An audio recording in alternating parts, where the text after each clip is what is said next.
Agradecemos su presencia el día de hoy a esta conferencia que se llama Del picor y otras historias con el doctor Ranier Gutiérrez. ¿Sí?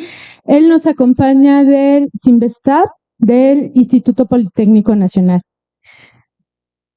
Les voy a dar una breve semblanza del doctor que el día de hoy nos acompaña. El doctor Ranier cursó el doctorado en Ciencias Biomédicas en el Instituto de Fisiología Celular de la UNAM. Posteriormente realizó su postdoctorado en la Universidad de Duke, en donde se especializó en el campo de la electrofisiología y el sistema gustativo, en animales en libre movimiento. En 2009 funda el Laboratorio de Neurobiología del Apetito del Cinvestav del IPN y desde 2018 hasta 2022 funge como jefe de Departamento de Farmacología en esta institución. Actualmente es SNI nivel 3 y profesor investigador en el Centro de Investigación sobre el Envejecimiento en el Cinvestav. Ha graduado a 10 doctores, 12 estudiantes de maestría y 4 postdoctorados. Ha publicado en revistas de alto impacto como Nature, Neuron Journal of Neuroscience, etc. Fue ganador de los 3 premios más importantes del país.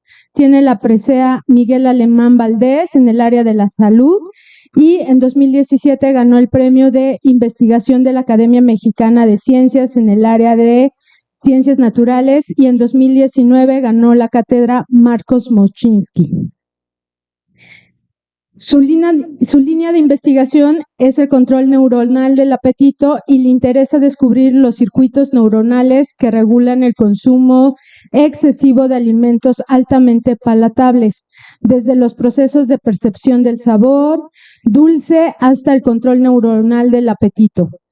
Para realizar su investigación, el doctor Gutiérrez ha desarrollado nuevas tareas conductuales para medir con gran precisión la conducta de ingesta y ha sido pionero en la implementación de diversas líneas de investigación novedosas para el país, como son el registro multielectrodo, optogenética y más recientemente se encuentra implementando el uso de microendoscopios de epifluorescencia que se implantan en el cerebro de animales en libre movimiento para manipular y monitorear la actividad de poblaciones neuronales que inducen o suprimen la conducta de ingesta con la finalidad de un futuro encontrar nuevos blancos farmacológicos para el tratamiento de la obesidad. Es un gusto contar con la presencia del doctor Ranier. Por favor, le ofrecemos un aplauso. Okay.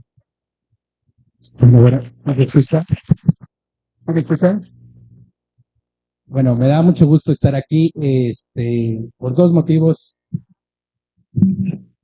Me da mucho gusto estar aquí, porque yo también estoy en el CCH, pero en el CCH Oriente. Entonces, cuando me invitó Magali, pues dije, bueno, vamos a mi alma mater, entonces me da muchísimo gusto. Yo en algún momento estuve en su lugar, ¿no? Y me pidieron que hablara sobre el chile, entonces voy a hablar sobre un poco el sistema gustativo, el chile, y después voy a hablar un poco de lo que estamos haciendo en el laboratorio últimamente, que es el cerebro. Vamos a cambiar de tema un poquito, ¿ok? Bueno, vamos a hablar sobre el picor. Aquí está. ¿Cómo funciona? ¿Por qué podemos detectar sabores? ¿No? Gracias a que tenemos un sistema sensorial gustativo, podemos percibir una gran cantidad de sabores o detectar químicos que están presentes en los alimentos, por ejemplo. Ajá. Y todos esos químicos van a activar a un receptor específico. Va a haber un receptor específico para cada uno de esos químicos que están en los alimentos y que nos van a producir al menos 5 cualidades del sabor, ¿no? ¿Saben cuáles son, muchachos? Dulce, salado, amargo, ácido y umami, ¿no? Sabor a proteínas. Ese es más sofisticado. Pero cuando comemos champiñones o queso parmesano, realmente estamos experimentando esa cualidad de sabor. Entonces, Los sabores tienen al menos estas cualidades y eso es gracias a que existen receptores en las células receptores del sabor de nuestra lengua, que son estos, muchachos. Miren, aquí está. Este es un canal y vean cómo una proteína es una estructura altamente dinámica, ¿no? O sea, contrario a lo que pensamos, está moviéndose todo el tiempo, pero su estructura tridimensional de esta proteína es lo que determina su función. Como pueden ver, de repente está cerrada y de repente se puede abrir y eso permite la entrada de un químico y que va a pasar al interior de una célula. Ajá. Gracias a que existen esos receptores, podemos detectar lo rico de las enchiladas, o lo rico de cualquier alimento o del azúcar, ¿no? Ok, muy bien. Entonces, ¿cuál es la anatomía del sistema gustativo? Pues tenemos la lengua, y en la lengua, no toda la lengua sirve para percibir sabores. Realmente solamente hay estas papilas, que por ejemplo, aquí están unas circunvaladas, que son forma de círculo, otras que son fungiformes, y estas que están aquí en la parte lateral que son foliadas, ¿no? Hay varios como groups o como pequeños líneas en donde están embebidas estas papilas gustativas y están embebidas estas células o gemas gustatorias que son como especies de cebollitas. Ajá. Ok. Entonces, miren, en las papilas circunvaladas vamos a contener un montón de gemas gustatorias que tienen esta estructura, como si fuera un ajo, una cabeza de un ajo, y que tiene varios dientes de ajo. Cada diente de ajo es una célula receptora del sabor diferente. Y va a haber células que van a tener los receptores para detectar lo dulce, lo amargo, lo salado, o lo ácido, o el umami. Ajá. Estas son las células y aparte están embebidas, tienen esta capita que se llama unión estrecha, que es una especie de membrana. ¿Han visto como el six-pack de las cervezas? Tiene un plastiquito, no lo han visto muy bien. Sirve más o menos esa membrana, se llama unión estrecha, es como si fuera el six-pack, el plastiquito del six-pack. Le da estructura a las células y hace que de hecho puedan sacar su parte apical al exterior de la lengua. O sea, esta parte está en la parte exterior de la lengua y aquí es donde van a estar los receptores y va a llegar los químicos que van a activar a esos receptores y eso va a activar esta célula y después van a mandar señales directos al cerebro. Ajá. Y es gracias a eso que podemos detectar el sabor dulce. Entonces, para que no me crean, miren, este se llama la papila fungiforme, tiene una forma de honguito. Hay otras papilas que son como unas especies de pirámides. Esas no tienen que ver con el gusto. Lo que sirven es para agarrar la comida y para proteger la piel. Ajá. Pueden pasar información de temperatura o somatosensorial, pero no del gusto, solamente las fungiformes que están ahí como regadas. Y en la fungiforme va a haber una o dos papilas, dos gemas gustatorias, ¿no? En las foliadas hay muchas más y en las circunvaladas hay muchísimas gemas gustatorias. Y cada gema gustatoria va a tener entre 50 y 100 células diferentes. Y dentro de cada gema, o sea, cada una de estas cositas, puede haber células que respondan a cualquiera de los sabores. Ajá. Entonces eso hace que toda la lengua pueda detectar cualquier sabor. No es cierto que haya un mapa de aquí percibo lo dulce, aquí percibo lo salado, eso es mentira. Porque cada gema gustatoria va a tener una célula que puede detectar cualquiera de los sabores. Ajá. Ok. Vean, el poro gustativo se vería así. ¿Ven ese pequeño hoyito ahí? Pues ahí es donde tiene que entrar el azúcar para poder activar esas células. Si no entra ahí, no hay detección del sabor. Ahí sí se ve más o menos una papila, una gema, y miren, esta es la forma apical de las células receptoras del sabor. Vean qué bonito está este dibujo. Este es un dibujo real que se descubrió apenas en el 2019. Pues recuérdenlo muy bien porque así se ve realmente todas sus células receptoras del sabor dentro de una gema gustativa en una de sus papilas, ¿no? Entonces, vean los tipos diferentes de células y aquí van a activar los receptores. Entonces, como les decía, todas las partes de la lengua son suficientes o pueden detectar cualquier cualidad del sabor. No hay un mapa como nos lo enseñaban en la primaria, no sé si se los llegaron a enseñar, ¿no? Entonces eso es mentira. Toda la lengua puede detectar cualquier cualidad. Bueno, ¿qué receptores hay para los sabores? Pues bueno, está el sabor dulce, que es este receptor, que es un heterodímero, se llama T1R2, T1R3. Este receptor es el que es necesario para poder detectar todos los sabores dulces. Por ejemplo, cuando probamos un edulcorante, como la sacarina, ese edulcorante lo que va a hacer es que va a activar a ese receptor. El azúcar también, la glucosa. Algunas proteínas son tan grandes que no caben en el receptor, pero lo que va a hacer es empujar todo el receptor y eso va a activar, lo va a terminar activando. Por ejemplo, está la taumatina o otras proteínas que están en algunas frutas de África. Ajá. Bueno, el sabor umami es otro receptor que está aquí, es diferente, vean que comparte el T1R3, T1R3, pero difiere en esta subunidad, es lo único que la hace diferente. Y gracias a esto, este receptor no va a responder a ningún azúcar, pero va a responder a puros aminoácidos. Entonces es responsable del sabor umami o al glutamato monosódico principalmente, que lo encontramos en la salsa de soya. Cuando vamos a un restaurante japonés y comemos salsa de soya, estamos activando a este receptor. Si no tuviéramos esta subunidad, no podríamos detectar el sabor umami. Y si no tuviéramos esta subunidad de aquí, no podríamos detectar ningún sabor dulce. Por ejemplo, eso le pasa a los gatos. Los gatos tienen una subunidad truncada y entonces no tienen el receptor de lo dulce completo. Entonces no pueden percibir el sabor dulce.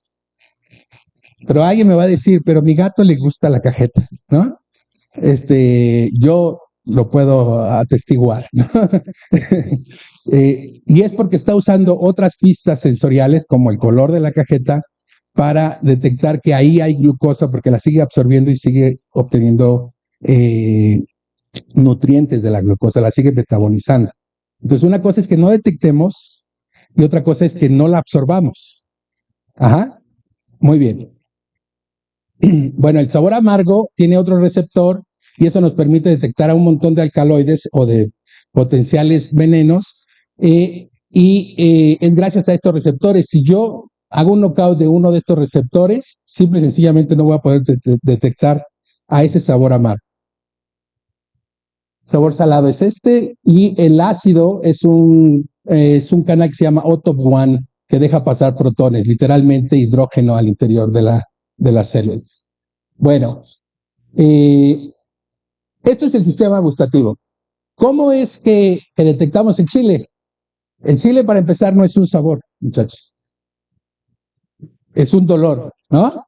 Ajá, entonces, ¿qué es lo que es el chile? El chile va a activar al trigémino, no está activando al sistema gustativo, va a activar a otro nervio, que es el nervio trigémino. Entonces, no va a tener la cualidad de dulce, amargo, salado o ácido. Ajá. Eso es un dolor, efectivamente. Muy bien. Ajá. ¿Y qué cualidades afecta el trigémino? Pues una de ellas es la pungencia y lo que le llamamos quimiestesia. Por ejemplo, miren, el chile tiene el ardor, la irritación, el burning, que está en la capsaicina del chile. También produce calor, produce frescura, que es la menta, el coolness, la picazón, como la canela. Si comen mucha canela, lo que va a pasar es que la lengua les va a empezar a picar, ¿no? Pero no es picor de chile, sino es un picor como si fueran agujas. Y eso se llama stinging. ¿Alguna vez alguien lo ha probado? ¿No lo ha intentado? Lo pueden intentar en casa, no pasa nada, es seguro. Ok, después también, por ejemplo, apreté la que no, ahí está. También pasa este hormigueo, que es el tingling con el CO2. Cuando probamos, por ejemplo, un refresco de agua mineral, se sienten estas burbujas, este burbujeo. Y este también va a activar al trigémino, entonces va a generar esa sensación de burbujeo. O si mordemos mucho clavo o también mucha canela, nos va a adormecer, ¿no? Entonces, la percepción del sabor del picor depende de otro nervio que no tiene nada que ver con el sistema gustativo. Sí. Se escalda la lengua. Lo que está ahí pasando, cuando comes mucha piña, bueno, primero detectas dulzor porque tiene fructosa y glucosa, ¿no? Entonces va a activar el receptor de lo dulce. También vas a sentir una textura de que está mordiendo la piña, pero después se va a escaldar la lengua porque se están precipitando proteínas en la saliva que tapan los receptores. Entonces se ve como una capa, se siente como una capa, también pasa con el mamey, o mejor aún con el vino tinto, ¿no? Que es otra sensación que se llama astringencia. La astringencia a veces nos gusta, es la precipitación de proteínas, es agradable a bajas concentraciones, pero a altas concentraciones es tóxica, ¿no? Entonces no les recomiendo que beban mucho vino. Sí. Escalda. Ajá. Eso sí, no sé. Según yo, a todos les escalda la lengua. Si comes, tendrías que comer mucho. O sea, debes de llegar a un punto en donde se te va a escaldar la lengua. Sí. Yo tendría una pregunta, Sí. perdón. Cuando nos quemamos la lengua, por ejemplo, ¿sí afecta la sensación de los sabores o Sí. das? De hecho, por ejemplo, ¿se acuerdan que les enseñé el poro gustativo? Cuando estamos comiendo chile se puede inflamar también la lengua. Y una respuesta de seguridad del sistema es que ese poro se cierre. Cuando estamos expuestos a altas temperaturas, también ese poro se va a cerrar. Entonces, un sistema de protección de decir, no voy a recibir más cosas externas porque está peligroso, ¿no? Y si nos quemamos, lo que va a suceder es que toda la quema gustatoria básicamente va a desaparecer. O sea, se va a destruir esas células y van a volverse a formar nuevas células. De todas maneras, aunque no nos quememos, cada 21 días nuestras células gustativas están constantemente renovándose. O sea, en 21 días tenemos un nuevo set de células receptoras del sabor, pero aún así el dulce lo sigue sabiendo dulce toda la vida, ¿no? De la misma forma, qué maravilloso es esto. Ok. El trigémino es este nervio que se llama trigémino porque salen 3 ramas y la rama que nos interesa es la lingual, es la que está inervando la lengua. Esta rama de aquí va a inervar toda la lengua y es gracias a ese nervio que podemos detectar que nos podemos enchilar, básicamente, ¿no? Y también podemos sentir todos los irritantes orales que nos dan esas sensaciones que le llamamos quemestesia. Ahora, los receptores que tiene el nervio trigémino son diferentes a los del sistema gustativo. Todos estos son TRPs. Entonces, por ejemplo, está este TRPM8 que vean que se activa con la menta, pero tienen otra característica. Y este de aquí, TRPV1, es el que se activa con la capsaicina. Pero aparte de ser receptores de estas moléculas, también son receptores o son sensibles a la temperatura. Por ejemplo, este receptor de TRPV1 se va a activar a más de 40 grados. Entonces, si calentamos la lengua, este receptor se va a activar aunque no le pongamos capsaicina. Si le ponemos capsaicina y está fría la lengua, se va a activar y el sistema va a sentir calor.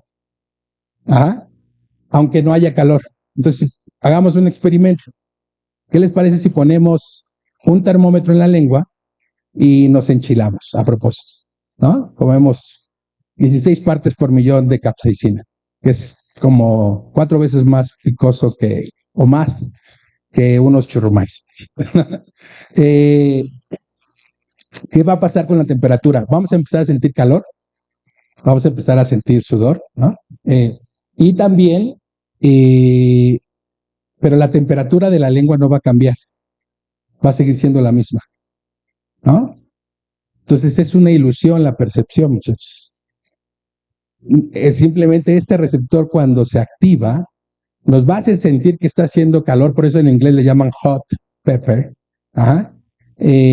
pero no está subiendo la temperatura, simplemente este receptor sirve para hacer 2 cosas. Me puede decir si me estoy quemando o si me estoy enchilando, pero con certeza yo no sé qué está pasando, a menos que vea que haya fuego o que estoy comiendo un chile, ¿no? ¿Sí? Entonces, eso es lo bonito de la percepción, que es como una ilusión. Ok. Bueno, creo que no se ve, pero lo que le quería mostrar es que en verdad el trigémino está en esta parte roja y ahí es donde están los receptores de la capsaicina y la parte verde son donde están las células receptoras del sabor. Y vean que no hay cercanía, o sea, están muy distantes estas células de las fibras del trigémino. Entonces, el trigémino nunca va a ser un sabor, muchachos. Bueno, ¿Qué diferencias hay con el sabor? Esta es la gema gustatoria. Ahí están las células de la lengua. Cuando llega la glucosa o la sacarosa, va a entrar al poro y ahí es donde va a activar a estas células. Ahora vean el trigémino. La capsaicina lo que va a hacer es que tiene que atravesar las células, entrar al interior y hasta adentro está el nervio del trigémino. Y ahí es donde va a empezar a activar y mandar señales al cerebro. Entonces, ¿cómo nos podemos quitar el picor o lo enchilado si la capsaicina tiene que entrar adentro de la lengua? ¿Cómo nos quitamos lo enchilado? Con lo dulce, pues no funciona tan bien. Con ácido empeora. Con ácido empeora. Con leche. Alguien dijo leche allá. Ok. Sí, porque es lipofílica la capsaicina, es decir, que como tiene que atravesar todas estas membranas que tienen grasa, la única forma que puede atravesar la capsaicina las membranas es pudiendo pegarse a la grasa y atravesar a la grasa. Entonces, así puede atravesar todas estas células y llegar al interior de la lengua a activar el trigémino. Mientras que el azúcar nunca va a atravesar al interior de la lengua, simplemente va a entrar por el hoyito, por el orificio. Ajá. Entonces, con leche puede ser, vas a quitar la parte exterior de la capsaicina, como le gusta la grasa, entonces se va a pegar a la grasa y se va a ir con la leche. Es una forma, pero ¿qué haces con la que ya está dentro? Tomas agua. Pues sí, pero el agua per se tampoco va a funcionar porque no se va a llevar toda a esta capsaicina de acá, ¿no? Entonces, ¿qué es lo que puedes hacer? Pero error, tomar algo caliente, ¿no? O sea, si tomas café más enchiladas en tu desayuno, obviamente, si empiezas con un picor de este nivel y vas aumentando la temperatura, entonces lo que vas a observar es que cada vez te va a picar más el chile, mucho más, porque este receptor también es sensor de calor, ¿no? De temperatura. Entonces, entre más caliente esté, más se va a activar. Entonces, estás como aumentando la sensación de picor. ¿Ok? Ahora, ¿qué pasa si tomo agua, pero fría? Como es sensor de temperatura, entonces voy a disminuir la temperatura y voy a disminuir la sensación de picor. Ajá. Claro, pero si se vuelve a enfriar tu lengua, si se vuelve a poner a temperatura ambiente, entonces vas a volver a tener picor. ¿No? Tendrías que estar siempre enfriando la lengua hasta que la capsaicina que ya está dentro de la lengua se vaya. Ok, entonces, todas estas sensaciones, ¿cómo se llaman, muchachos? Quimiestesia, ¿no? Barry Green, un profesor en Yale University, inventó este término. Casi no se conoce, pero así como tenemos cualidades del sabor dulce, amargo, salado, ácido, estas son la quimiestesia engloba las sensaciones que pueden inducir todos los irritantes orales que activan al trigémino, ¿no? Ok, muy bien. Entonces, es como le dice aquí mi rata chispiriana, comer o no comer, esa es la pregunta, ¿no? No sabemos aún por qué nos gusta el chile. Somos la única especie humana que comemos chile por placer. Ningún animal desarrolla este gusto por sí solo. Dime. Claro. Sí, también tienen el mismo receptor TRPV1 y tienen las fibras en rojito que te mostré, son de un ratón. Ajá. Entonces, ¿qué pasaría si hago un ratón knockout que le quito el receptor TRPV1? No solo no le va a picar, puede subirse al chile. No, sin albur. Puedes caminar sobre el chile, tocarlo, morderlo, y no le va a pasar nada porque no puede sentir. No le va a irritar. ¿Ven cómo es una ilusión? El dolor. Ajá. De hecho, eso lo hizo David Julius y se ganó el premio Nobel gracias a descubrir el receptor TRPV1. Y en la portada de Nature está precisamente un ratón caminando sobre una cama de chiles, ¿no? Y es porque es espectacular el resultado, ¿no? Entonces es un descubrimiento que se ganó el premio Nobel precisamente. Ah.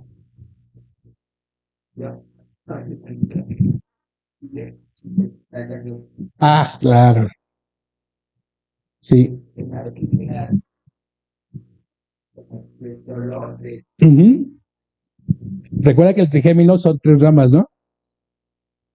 Y entonces, también en las mucosas, en todas las mucosas va a haber ramificaciones que tiene el receptor TRPV1, y donde esté el receptor TRPV1 vas a percibir el dolor. De hecho, también podrías percibirlo en la piel, pero necesitas una concentración más grande para que atraviese. La piel de alguna forma nos está protegiendo, por eso no nos enchilamos con las manos, ¿no? Pero cuando nuestras manos tocan los ojos o cualquier mucosa, sentimos un dolor terrible. ¿Sí? Ok, muy bien. Ahora vamos a ver un poco de lo que hacemos de otras historias. ¿Alguna otra pregunta sobre Chile? Sí.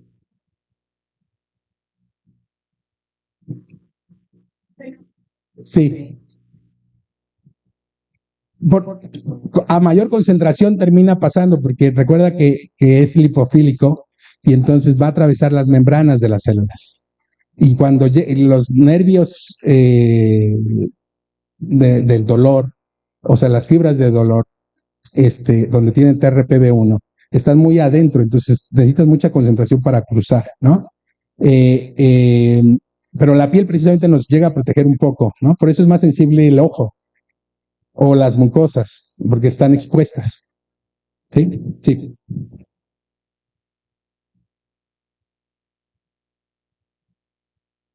Ajá, exacto, estás activando al trigémino y esa es una señal de alerta, de alarma de que hay un peligro, aunque no sea peligroso el chile en sí. Es un sistema de dolor. Entonces activando un sistema que te dice expulsa lo que estés comiendo. Suda para que lo saques todo estos tóxicos. ¿Ah? Entonces el trigémino es una señal de dolor. Sí. Yo tenía la pregunta, o sea, ¿para qué lo tenemos? O sea, aparte de detectar el chile, o sea, no nos hace como más daño. O sea, tengo entendido que los pájaros no lo tienen. Muy buena pregunta, muy buena observación. Los pájaros tampoco tienen el receptor TRPV1, entonces son los polinizadores de la capsaicina del chile. Ellos son los que esparcen las semillas. Gracias a ellos podemos tener cultivos de chile, ¿no? Fíjate qué bonita es la naturaleza. Si no detectas algo, pues no es el fin del mundo, al contrario, puedes también ayudar a otra especie a sobrevivir, ¿no? Es porque no tienen el receptor. Entonces, básicamente es lo que les dije al principio. ¿Por qué podemos percibir sabores? Porque tenemos unos receptores que tienen una estructura tridimensional y gracias a eso el químico va a llegar y va a embonar precisamente en esa forma y eso va a activar a las células. Entonces, Jacques Monod, premio Nobel de medicina, decía, él decía, el secreto de la vida está en la estructura, en la forma tridimensional de las proteínas, ¿no? Y tenía razón en ese sentido, porque es gracias a la estructura tridimensional que le permite a esa proteína tener una función. Entonces, si esa proteína se desdobla o se calienta y se tiene otra forma, ya no funciona, ¿no? Ok. Entonces, la percepción gustativa y cualquier clase de percepción depende siempre de un receptor, de una célula y que mande esa señal al cerebro. ¿Cómo el cerebro procesa esa información y nos reconstruye la realidad? Ese es un gran misterio, no, nadie lo sabe realmente a ciencias ciertas. Muy bien, muchachos. Entonces, ahora, yo en el laboratorio he estado trabajando con esta pregunta. ¿Qué se siente o qué sienten los humanos y los animales cuando se les manipula su actividad cerebral? ¿No? O sea, cuando ponemos un estímulo exterior como el chile o el dulzor, estamos activando a las neuronas de nuestro cerebro de manera natural, ¿no? Pero ¿qué pasa si activamos nosotros al cerebro de las personas o de los animales? Ellos pueden también sentir o percibir que les estamos manipulando directamente en el cerebro y no con un estímulo exterior. Penfield, en los 60s, pudo contestar un parte de esta pregunta. Él fue un neurocirujano que tenía pacientes, trataba pacientes con epilepsia, y entonces lo que él hacía es que estimulaba eléctricamente pequeñas partes del cerebro y después veía qué les inducía, o sea, a algunos de ellos les inducía movimientos, a algunos les daba una especie de comezón y después le empezaban a mover esa parte del cuerpo, se les entumía la piel, o algunos interesantemente tenían recuerdos y emociones complejas. O sea, por ejemplo, les podías activar, a estimular eléctricamente a una zona y podían recordar un evento de un amigo que habían visto hace 20 años, ¿no? Entonces vean cómo es una cornucopia de estímulos que pueden inducirse estimulando el cerebro. Y algunos sitios son silentes, es decir, que les estimulas y no pasa nada. Pareciera que no hay ninguna respuesta, ¿no? Ok, vean aquí lo que nos dice, casi no se escucha, pero está ahí la traducción. Dice que revive un momento de su vida cuando les estimula, ¿no?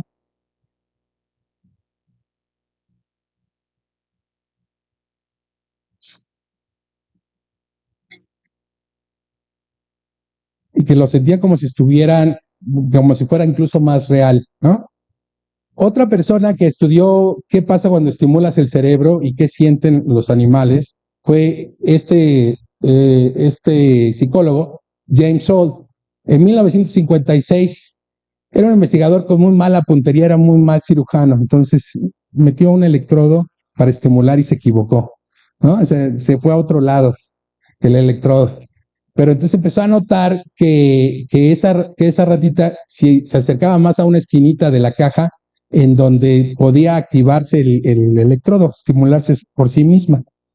Empezaba a visitar ese lado, le llamó mucho la atención. Pensó primero que estaba encontrando un sitio que aumentaba la curiosidad, ¿no?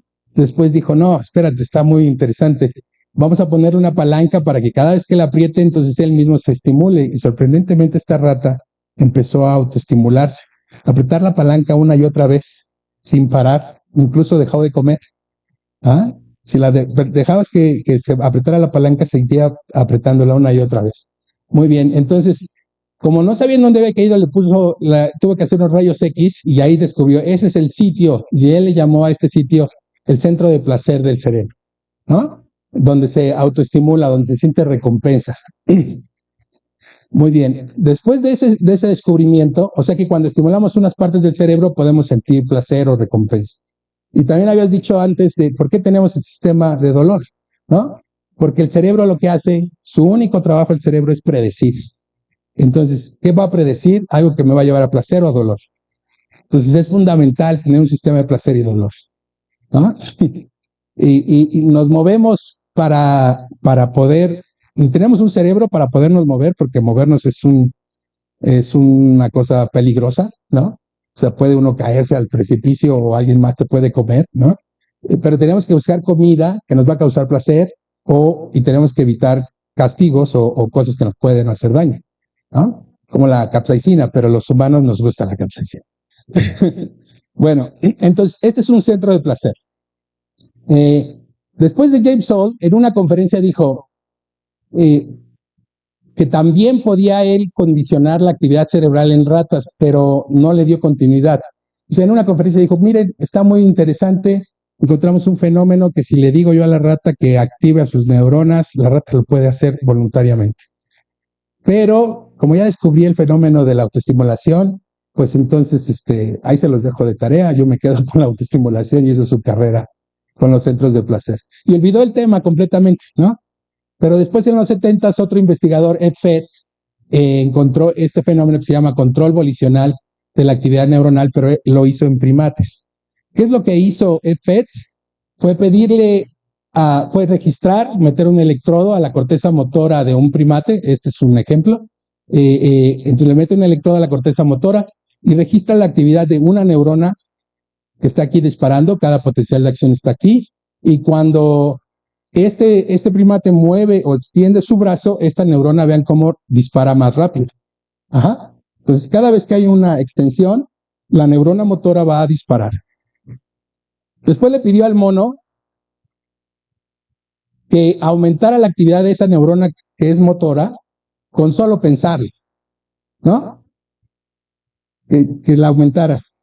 Y sorprendentemente, la aumentaba la actividad de esta neurona. Entonces, ¿cómo es esto posible? Y es porque él le decía al mono, se estaba registrando y le ponía un feedback, una retroalimentación visual aquí.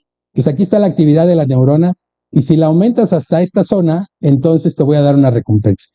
O sea, si le das un feedback al animal de que esa neurona cómo está disparando y le pides que aumente su actividad, sorprendentemente, quién sabe cómo lo haga el mono, pero lo puede hacer, ¿no? Entonces aumenta su actividad, ¿no? Eso le llaman control volicional de la actividad neuronal.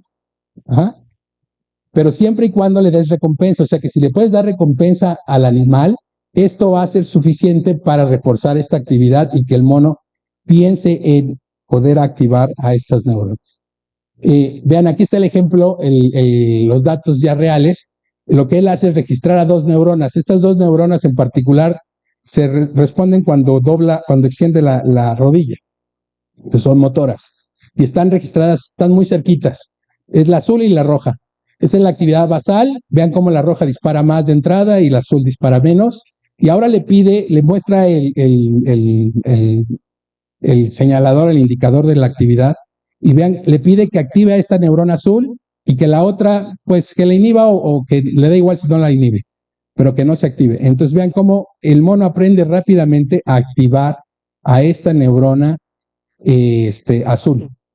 Y cuando le quita el estimulador o le quita el feedback, vuelven otra vez a disparar a su línea base. Y ahora le cambia la regla, ahora le dice, ahora no modules la azul, modula la roja, actívala más y vea cómo el mono rápidamente aprende a activar más o disparar, hacer que su neurona dispare más. Vuelve otra vez a actividad basal y ahora le pide que disminuya la actividad de la neurona roja.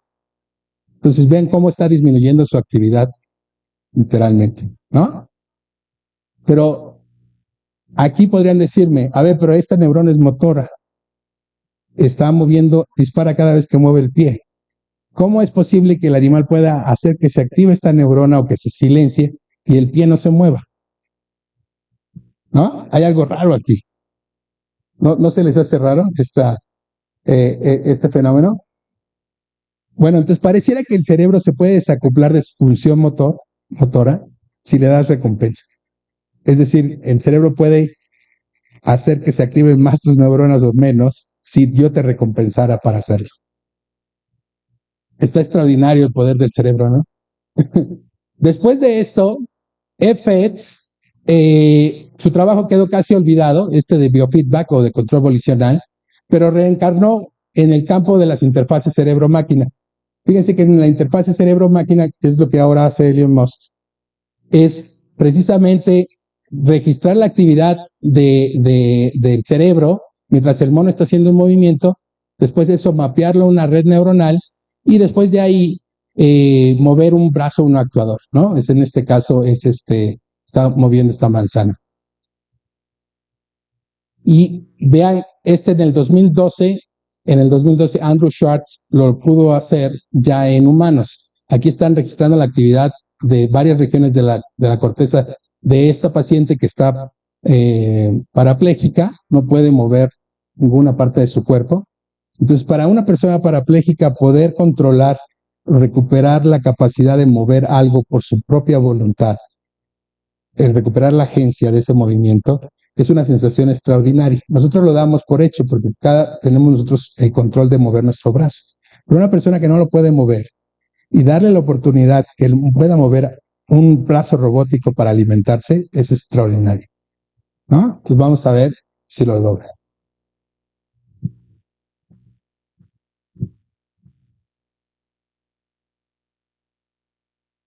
Ahí está moviendo el brazo robótico con su propia actividad. Es la primera vez que logra dar un mordisco a un chocolate, ¿no? Ella, sin que alguien se lo dé. Vean qué extraordinario momento, ¿no?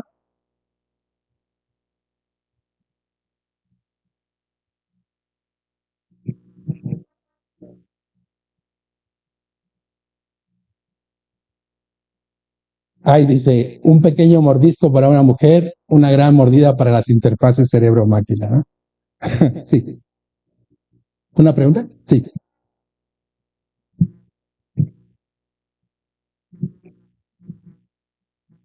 Y ya no responden al cuerpo pero sí pueden seguir extendiendo a máquinas a través. Ese es un buen punto, justo como Ed Fett se encontró, lo que parecía una locura, ¿no? Sí, ¿cómo te voy a creer que esta neurona motora puede dejar de controlar el brazo o la pierna y ahora va a hacer lo que tú quieras si le das un chocolate o le das recompensa, ¿no? ¿Cómo es eso posible? Pues sí, sí es posible porque vean aquí, si no fuera así, las interfaces cerebro-máquina no podrían funcionar, ¿no? Gracias a que el cerebro es tan plástico, podemos hacer que la actividad neuronal vuelva a tener una nueva función, aunque ya no está controlando ninguna parte motora, puede tener una nueva función que es controlar una parte externa o este brazo robótico y aprende a hacerlo.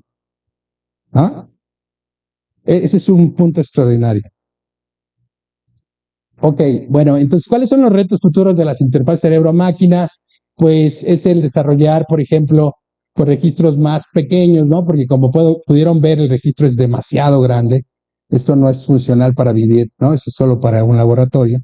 Entonces, habría que hacer registros más pequeñitos, desarrollar telemetría para no tener cables, desarrollar los algoritmos para medir la actividad neuronal y traducirla en un mejor control más fino de los movimientos de un brazo robótico o de una computadora. Entonces, le llaman a esto interfaz cerebro-máquina o interfaz cerebro-computadora, según el aparato que estés queriendo controlar, ¿no? Pero algo que falta todavía es cerrar el loop. Es decir, cuando nosotros agarramos algo, estamos viendo la información, pero agarramos un vaso, detectamos la fuerza necesaria para agarrarlo. Y eso, si no, lo romperíamos, ¿no? Si le ponemos más fuerza, o, o chocaría con nuestra cara. Entonces necesitamos encontrar forma de introducir la información al cerebro y que pueda utilizar esa información para sentir la sensación real. Sí.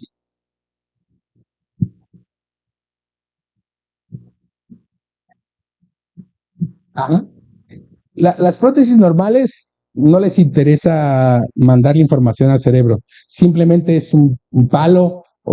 La robótica sí, sí. Está el proceso de hacerse más pequeño. Ya ahora son los implantes mucho más eficientes, más pequeñitos, pero sigue habiendo un problema. Es cómo le dices al cerebro esta información sensorial externa. O sea, ¿qué tanta fuerza tengo que hacer para agarrar esta botella? ¿No? ¿Cómo le regresas esa información? Nuestro cuerpo lo hace. Mi cerebro dice, aquí está la botella, voy a agarrarla con cierta fuerza para no romperla, que ya sabe el cerebro predecir cuál es. Entonces está prediciendo que tengo que hacer esta fuerza, pero al mismo tiempo mis dedos, mi sistema somatosensorial, está regresando información a mi cerebro de que esto está suavecito. Si lo aprieto mal, lo voy a romper. ¿No? Entonces, ese feedback que hay que regresarle es uno de los grandes problemas que aún tenemos que resolver. ¿No? Bueno, entonces, aparte de todas estas cosas que pueden hacer, fíjense que en los 60 Robert Doty encontró que había varios lugares donde podía estimular y le preguntaba al mono, ¿sientes que te estimulé? Y en todos los lugares que estimulaba, el mono decía, sí, lo siento. Aquí me estimulaste, aquí me estimulaste. Entonces, fíjate qué plástico es el cerebro, ¿no? Ahora, hay una nueva forma de modular el cerebro que se llama optogenética, y la descubrió Carl Deiser en el 2005, y ya no es con luz, sino es con genes que pueden activar a un grupo de neuronas. Entonces, esta técnica de optogenética empezó con el estudio de esta alga, la Chlamydomonas reinhardti, que tiene esta proteína que es sensible a la luz azul, que cuando se abre deja entrar luz, deja entrar iones al interior de la célula. Se le ocurrió a Deiser meter el gen para expresarla y vean qué es lo que pasa cuando activas con luz, pues se activan las neuronas. Entonces, con optogenética podemos activar a las neuronas ahora con luz, ¿no?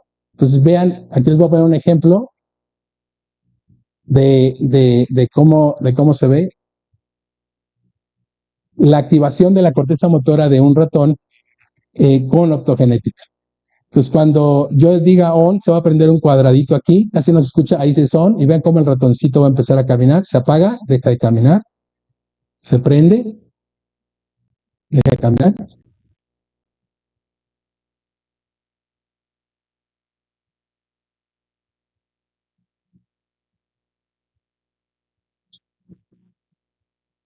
Entonces, vean cómo pude activar un grupo de neuronas de la corteza motora de este ratón con optogenética y pude hacer que caminara cuando yo quería, ¿no?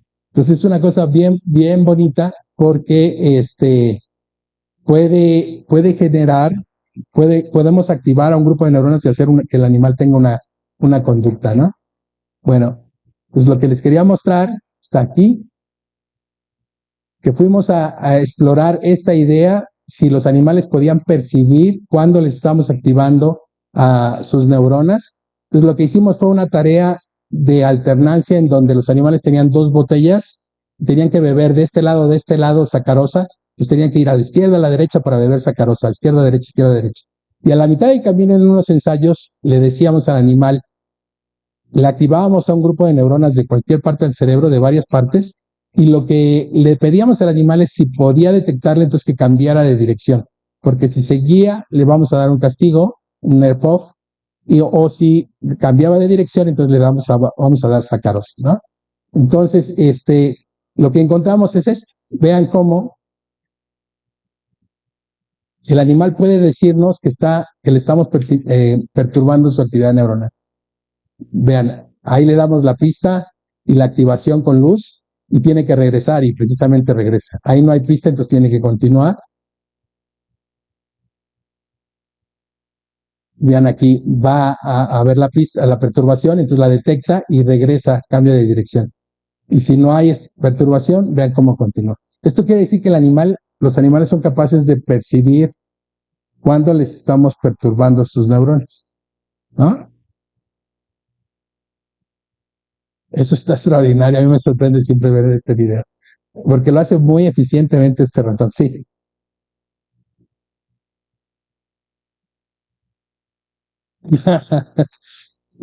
De alguna forma tiene que ver con las interfaces cerebro-máquina. Al final de esto voy a llegar. ¿Ah? Sí puedes controlar al robot, puedes controlar al ratón en contra de su propia voluntad, ¿no? Como en el caso de que no quería caminar o no se estaba moviendo y yo le prendo, puede el animal caminar aunque él no quiera.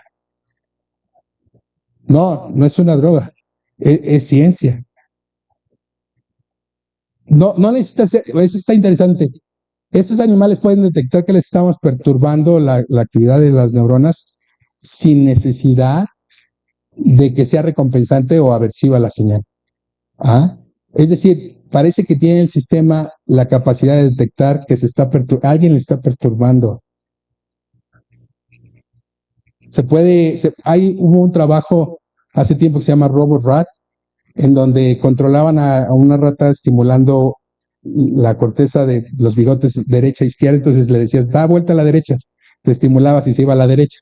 Si lo hacía, le daba recompensa estimulando el centro de placer de James Hutton. Y después, si le quieres de vuelta a la izquierda, le estimulabas los bigotes izquierdos en la corteza y se daba vuelta a la izquierda. Entonces le llamaban Robot Rat, ¿no? ¿Alguien más? Sí.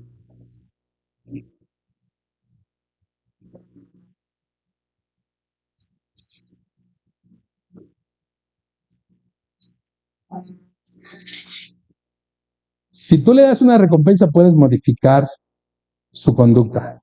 Y lo que estás haciendo, estás modificando su actividad cerebral. Condicionamiento. Condicionamiento operante, ¿no? Le pides que haga una acción y le das una recompensa por esa acción. Tu mamá. Está muy bien. A ver, entonces, vamos a ver acá. Voy a saltar esta parte. Este está interesante. También podemos decirle que haga dos cosas. Si le estimulamos a 10 Hz o a 20 Hz, le podemos meter instrucciones al cerebro, ¿no? Pues, por ejemplo, vean aquí. Ahí está, 20 Hz tiene que ir a la izquierda y 10 Hz tiene que ir a la derecha, ¿no? Entonces, no, quiere decir que no solo puede detectar qué estimula, que se le está perturbando sus neuronas, sino que también la frecuencia con la que estamos activando es capaz de hacer que el animal se vaya a un lado o a otro. Quiere decir que podríamos introducir información al cerebro utilizando este método de optogenética, ¿no? ¿Qué es lo que falta para las respuestas para las interfaces cerebro-máquina. Ahora, ¿qué pasa si las neuronas que activamos, vamos a activar otras neuronas, inducen alimentación? Por ejemplo, estas neuronas GABA que están aquí, hacen que un animal saciado vaya y coma, ¿no? Pues vean, ahí está, ya la activamos a las GABA, se va a acercar aquí a beber y una vez que llega ahí ya no se va a despegar. O sea, va a empezar a comer una y otra vez, ¿no? Y ahora, ¿qué pasa si le silenciamos esas neuronas? Va a dejar de comer. Y vean cómo deja de comer.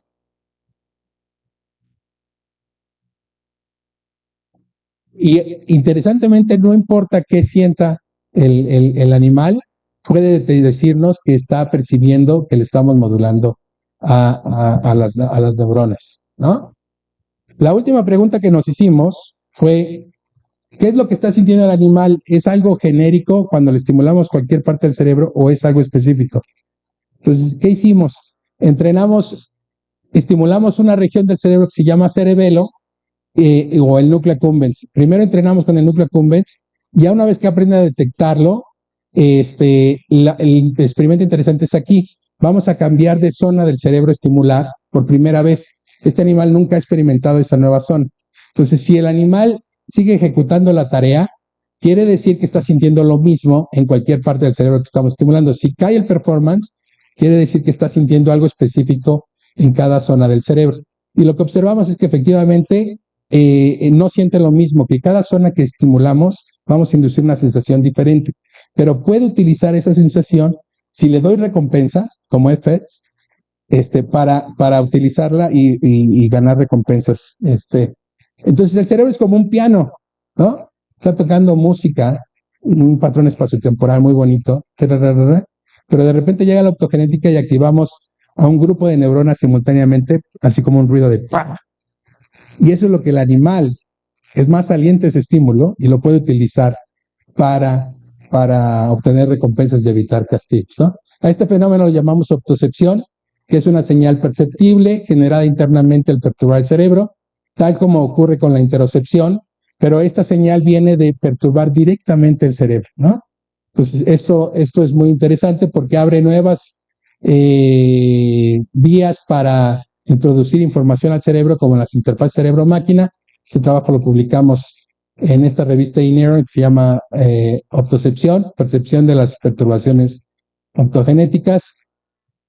Y nuestros hallazgos revelan que los cerebros de los ratones son capaces de monitorear su propia actividad, aunque indirectamente, quizá a través de la interocepción o como un estímulo discriminativo, lo que abre una nueva forma de introducir información en el cerebro y controlar las interfaces cerebro-máquina, ¿no? Esto es importante porque nos retoma a la idea de PETS de la retroalimentación y de las interfaces cerebro-máquina, solo que aquí con la optocepción el animal no tiene que voluntariamente aumentar la actividad, sino que nosotros con la optogenética vamos a activar esas neuronas y como las reforzamos, entonces el animal la va a aprender a percibir y a obtener recompensas, porque lo que quiere el cerebro es obtener recompensas, ¿no?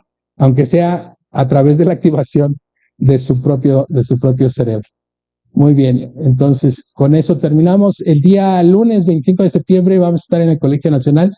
Va a venir un experto de las interfaces cerebro-máquina, el doctor José Carmena de España. Voy a estar también yo en el Colegio Nacional.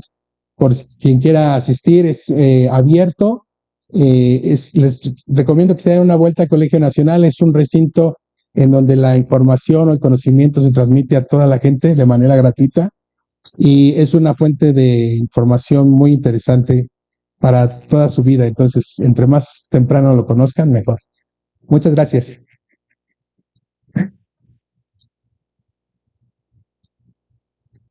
Agradecemos al doctor Ranier esta interesante charla.